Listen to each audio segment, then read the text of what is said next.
بسم اللہ الرحمن الرحیم۔ السلام علیکم، کیسے ہیں آپ سب؟ امید کرتی ہوں سب خیریت سے ہوں گے۔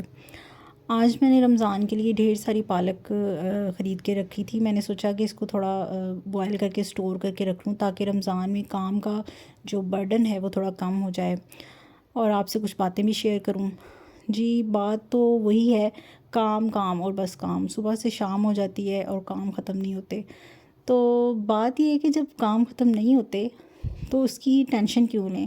جو بات ڈیسائیڈڈ ہے وہ تو ڈیسائیڈڈ ہی ہے کہ کام تو ہر حال میں کرنی ہی ہے۔ تو لائف جو ہے نا وہ آج کل کی بہت بزی ہے، لیکن اگر ہم اپنے بزرگوں سے بات کریں گے تو وہ کہیں گے کہ ہمارے ٹائم میں ایسا نہیں ہوتا تھا، کام کا اتنا پریشر نہیں تھا، اور وہ لوگ بہت سادہ زندگی جیتے تھے اور کام بھی کرتے تھے اور گھنٹوں ایک دوسرے کے ساتھ بیٹھ کے ٹائم بھی اسپینڈ کرتے تھے۔ لیکن ہمارے آج کل کے دور میں کمپٹیشن بہت زیادہ ہے، چاہے وہ پڑھائی میں ہو، جاب میں ہو، یا پھر گھریلو کام کاج میں۔ اور اس کمپٹیشن کو حل کرنے میں ہم جو محنت کرتے ہیں نا وہ کب سٹریس بن جاتا ہے ہمیں سمجھ ہی نہیں آتا۔ پریشر ایکچولی سب کے اوپر ہے، چاہے وہ کوئی مزدور ہے، کوئی گھر میں کام کرنے والی خاتون ہے، یا کوئی بزنس مین ہے۔ پریشر سب پہ ہے، لیکن یہ پریشر جب اندر کے کسی ڈر سے ملتا ہے نا تو وہ سٹریس بن جاتا ہے۔ مثلاً اگر ہم یہ سوچیں نا کہ مجھے یہ ٹارگیٹ پورا کرنا ہے، ایسا سوچنا پریشر ہے۔ لیکن اب اگر ہم یہ سوچیں نا کہ یہ ٹارگیٹ ٹائم پر پورا ہو پائے گا یا نہیں، اگر ہم سے یہ مکمل نہ ہوا، اگر ہم سے اس میں کوئی گڑبڑ ہو گئی، کوئی خرابی ہو گئی، تو یہ جو چیز ہے نا یہ ہمارے اندر کا ڈر ہو جاتا ہے، اور یہ جب ڈر ہمارے اندر آتا ہے تو وہ پریشر بن جاتا ہے، اور پریشر بن کے سٹریس بن جاتا ہے۔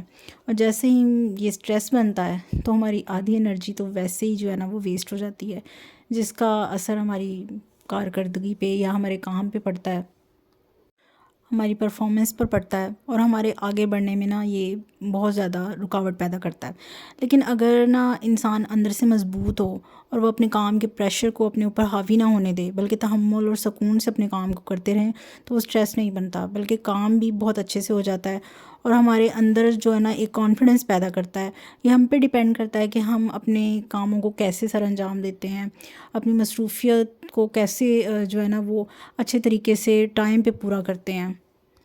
اکثر ایسا ہوتا ہے کہ کام تو صرف جو ہے نا وہ 10% ہی ہوتا ہے، 100 میں سے صرف 10% ہی کام ہوتا ہے، بلکہ جو 90% ہے نا وہ تو ہم صرف جو ہے نا وہ پریشر ہی لے کے بیٹھے ہوتے ہیں، میرا مطلب کہ اپنے ذہن میں ایک فطور بنا لیتے ہیں کہ وہ اتنا زیادہ کام۔ تو اس لیے ہمیں اپنے اندر کو نا ذرا مطمئن اور پرسکون اور پرتحمل رکھنا چاہیے، تاکہ یہ اندر سٹریس نہ پیدا ہو۔ اور بینگ اے مسلم ہمیں اللہ پہ توکل کرنا چاہیے، ہمیں اللہ تعالیٰ کا تھینکفل ہونا چاہیے، نہ کہ اسٹریسفل ہونا چاہیے۔ اپنے روزمرہ کے کاموں کو انجام دینے کے لیے ہمیں اپنے ذہن کو پرسکون رکھنا چاہیے، اپنے اندر ایک اطمینان رکھنا چاہیے، گہری لمبی لمبی سانسیں لینی چاہیے۔ یہ میڈیٹیشن بھی ہوتی ہے، اس سے سٹریس بھی ریلیز ہوتا ہے، اور اس سے ہمارا بلڈ پریشر بھی کنٹرول رہتا ہے۔ اپنی زندگی میں نا ایک کریٹیوٹی لے کر آئیں، دوسروں کو دیکھ کر نہ سوچیں کہ ایسا کیا تو میں بھی، اس نے ایسا کیا تو میں بھی ایسا کروں، بلکہ نہیں، اپنے کام کو دوسروں سے الگ اور ڈیفرنٹ بنائیں۔ چھوٹی چھوٹی خوشیوں کو انجوائے کریں، اپنے بچوں کی خوشیوں کو انجوائے کریں، ان کی باتوں کو سنیں، اپنے ارد گرد جو ہے نا جو چیزیں اللہ تعالیٰ نے ہمیں دی ہیں ان کو محسوس کریں، اور ان پہ شکر الحمدللہ کہیں۔ چھوٹی چھوٹی چیزوں میں خوشیاں ڈھونڈیں، سارے کام خود بخود آسان ہو جائیں گے۔